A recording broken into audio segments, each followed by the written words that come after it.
আসসালামু আলাইকুম। এই যে স্লোগান শুনছেন, স্লোগানের ভাষা শোনেন। আমি এমন রাজনীতিবিদকে চিনি, সরাসরি চিনি, যে হচ্ছে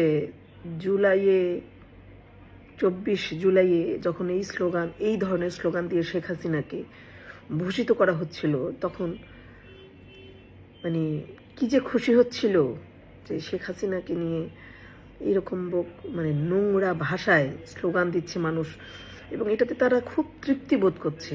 এবং ছেলেপেলেরা এত খারাপ এটা বলে একটু প্রশ্রয় দিচ্ছে, যেন তোরা কর, সমস্যা নাই, ঠিকই আছে, শেখ হাসিনা যা করছে তার জন্য এটা দরকার।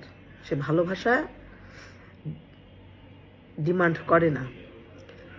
বছর খানেকও হয়নি এই ঢাকা বিশ্ববিদ্যালয়ের ছেলেরাই স্লোগান পাল্টে ফেলেছে। এবার ছাত্রদল, এবার তারেক জিয়া, এবার বিএনপি। আমার খুব জানার শখ, তারা কি এখনো পুলক বোধ করছেন? তারা কি এখনো মনে করছেন না ঠিকই আছে?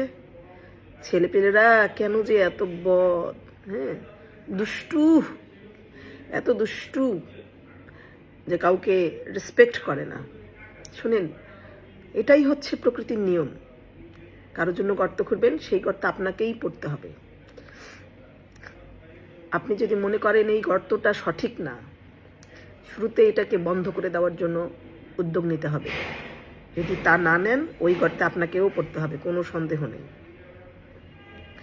যেটা এখন বিএনপি করেছে, এবং আপনি এটা জানেন, আপনারা এটা ভালো করে জানেন যে এই মুভমেন্টে এই ধরনের ভাষা, গালিগালাজ, খরচের পরিকল্পনার একটা অংশ। এবং তিনি মনে করেন এইটি কোনো গালিগালাজ না, খারাপ কথা না, এটি একটা দর্শন, রেজিম চেঞ্জের একটা হাতিয়ার।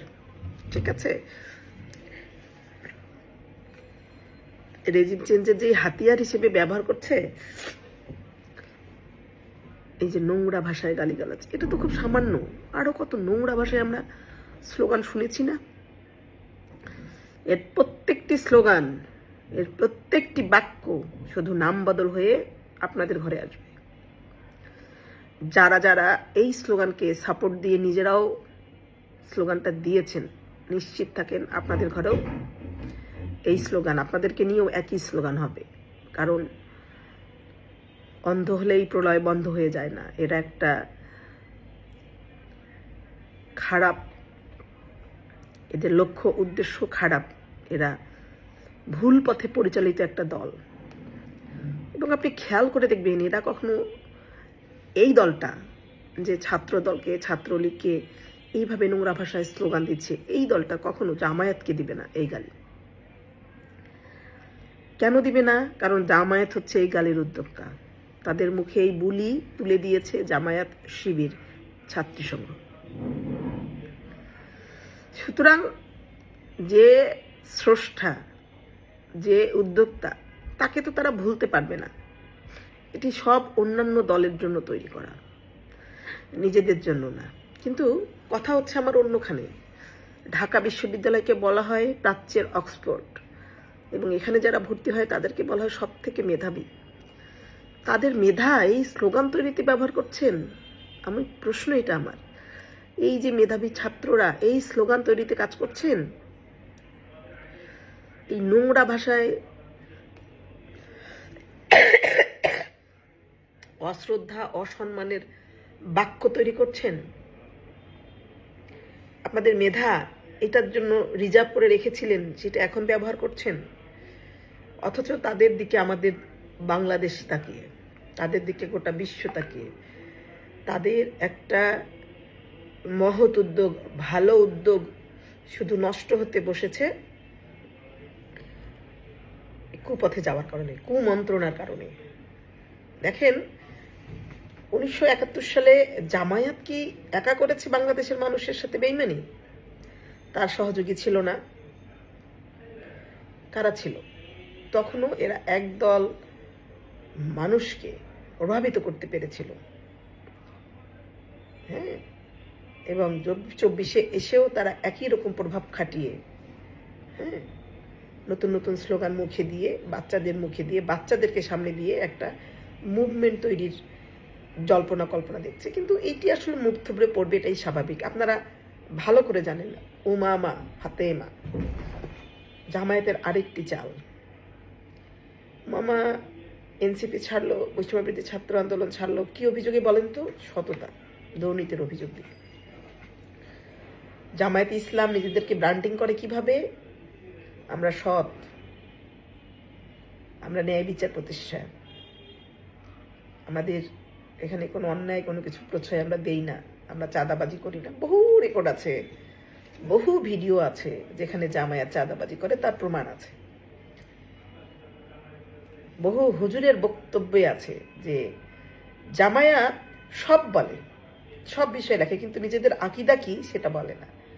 এদের আকিদা চেঞ্জ হয়, বিএনপির সাথে গেলে আকিদা চেঞ্জ হয়, আওয়ামী লীগের সাথে গেলে আকিদা চেঞ্জ হয়, ছাত্রলীগের সাথে গেলে আকিদা চেঞ্জ হয়, এরা চেঞ্জ হয়। এদের সুনির্দিষ্ট কোনো আকিদা নাই।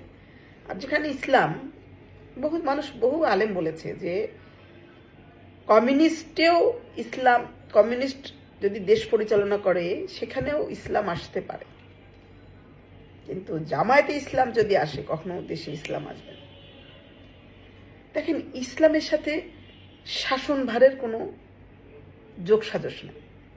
ইসলাম শাসনভারকে নিরুৎসাহিত করেছে, দেশ দখলকে নিরুৎসাহিত করেছে। ঠিক আছে? সুতরাং, আর আমাদের দেশের জামায়াত দেশ দখল করতে চায়, দেশের রাষ্ট্র ক্ষমতায় যেতে চায়। তো পার্থক্য আছে না?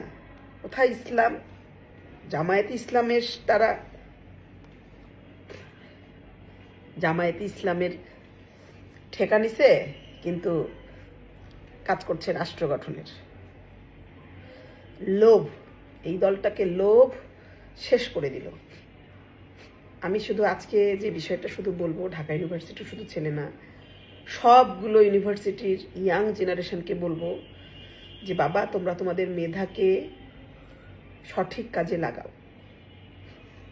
জামায়াত বাংলাদেশের জন্য সবসময় হার্মফুল একটা রাজনৈতিক দল। জামায়াতের খপ্পরে পড়ো না। জামায়াত ইসলাম, ছাত্র শিবির এবং ছাত্রী সংঘের খপ্পরে তোমরা পড়ো না। এরা মানুষকে ম্যানিপুলেট করে ভুল পথে পরিচালিত করে। এই চরম সত্যটা যত দ্রুত তোমরা বুঝতে পারবা, তত দ্রুত তোমরা সঠিক পথে ফিরে আসবা, দেশও সঠিক পথে দেখা পাবে। আজকে এটুকুই বলবো, সবাই সাবধানে থাকবেন, নিরাপদে থাকবেন এবং জামায়াত থেকে দূরে থাকবেন। ধন্যবাদ সবাইকে।